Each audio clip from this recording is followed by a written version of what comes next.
15, Tim Tebow.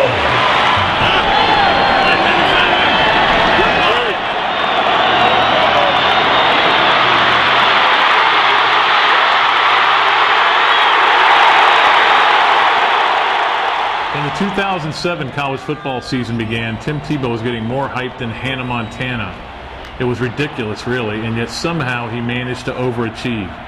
Tim Tebow put together one of the greatest seasons in college football history, becoming the first NCAA player to run and pass for more than 20 touchdowns each. The thing that always stood out to a lot of writers that covered this team was that Tim Tebow ran for more touchdowns than Herschel Walker ever did, than Bo Jackson ever did, than Emmitt Smith ever did, and they were running backs. One of the criticisms that you heard about Tim Tebow was that, hey, they're all short yardage runs. Anybody could do that. And the argument back has always been, if anybody could do it, why don't they do it? They don't do it. He ran for 22 touchdowns, and some of them were absolutely spectacular. The run against Florida State may be the best run of the year when he ducked a tackler and sprinted to the end zone and made FSU's defensive backs look slow.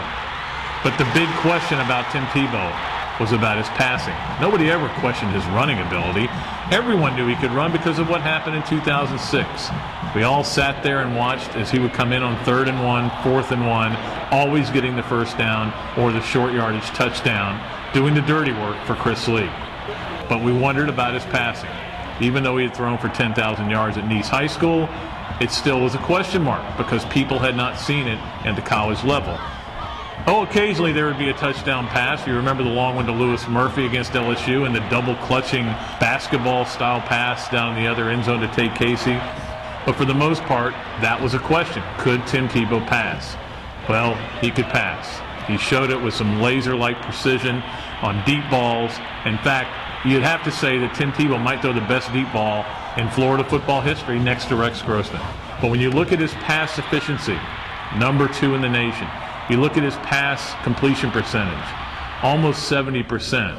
No question, Tim Tebow could throw the ball. The season was littered with losses. There was certainly a difficult loss to Auburn when Florida could not get its offense going. In fact, playing maybe its only bad half of the season on offense. But there was Tebow leading Florida right back to have a chance to win again. Just fell short 20-17.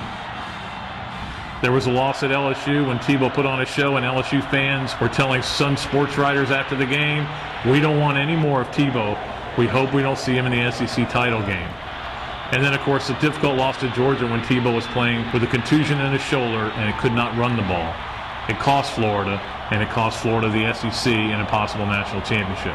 But in the end, Tim Tebow put together one of the greatest seasons in Gator football history.